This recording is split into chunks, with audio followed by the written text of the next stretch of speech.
Section 1 Vision. Link, Section 1 Vision of Vision State Laws. Windows sign in. Here we go. Listen carefully, and you'll hear a blind man reading. That's 600 words a minute, minimum. Most of us read about 200 words per minute. I would take a nap. He can't see the words, but this software program allows blind users like Michael to read text on computer screens through a speech synthesizer. You can actually understand that? You can't? No. Yeah, I can. Now tell me what that just said. Older individuals, people with incarceration, blah, blah, blah, blah, blah. They're just breaking down. Tell me what you see. I see the executive order established. Wow. Yeah, so I read that like 2 minutes ago.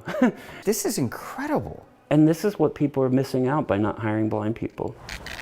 So, when Michael, who asked us not to use his last name, landed a job at the Centers for Disease Control and Prevention in 2019 as an attorney, it was a big deal. Within 6 months, the agency promoted him. His annual review, nearly a perfect score, 4.5 out of 5. Michael's supervisor even wrote, "I have no reservations," giving him my highest recommendation. Once hopeful he'd one day retire from the CDC, Michael is about to leave his dream job after he claims the agency repeatedly failed to accommodate his disability.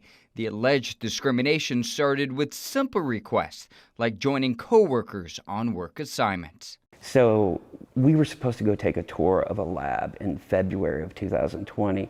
When they found out a blind person was going to come, they canceled the trip and shared the whole reason to all my colleagues that we don't feel safe that a blind person's coming here. And everybody in my office got to see that email. Soon after, he discovered a software program the CDC required him to use did not work with his screen reader. The company acknowledged the deficiency in this email, writing, "Our application is not 508 compliant," a federal law known as the Rehabilitation Act. Which in plain words states, if you're gonna buy something, you gotta make sure that everybody can use it. When they recognized that it was not compliant, how did they react? They've avoided it. And the agency avoided our questions too, declining interview requests for this story.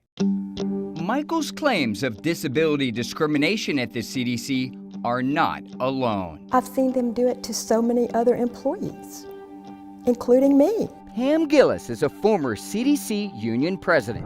In 2017, she and 6 other current and former agency employees with disabilities told the Reveal the CDC repeatedly ignored their requests for accommodations. Angie Foco and Pam, both hearing impaired, claimed the CDC rarely provided closed captioning and training videos. So other employees know what's being said. I don't. At the time we uncovered the CDC's Equal Employment Opportunity website didn't identify disability as a form of discrimination. And a form specifically set up to address disability access and accommodations told its hearing impaired employees that closed captioning would not be available. Reginald Mabine was the EEO director then and holds the title today. If you were a person that was hard of hearing and you read that closed captioning wasn't going to be provided, how would you feel? Of course, I would feel left out to some extent. Some extent? Yes. When Michael asked for a visual assistant, something other federal agencies have provided to blind employees, the CDC never responded.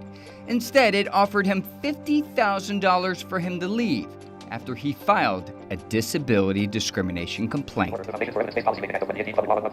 I would hope that people would now know what the agency's about ready to lose, because I'm probably going to be leaving.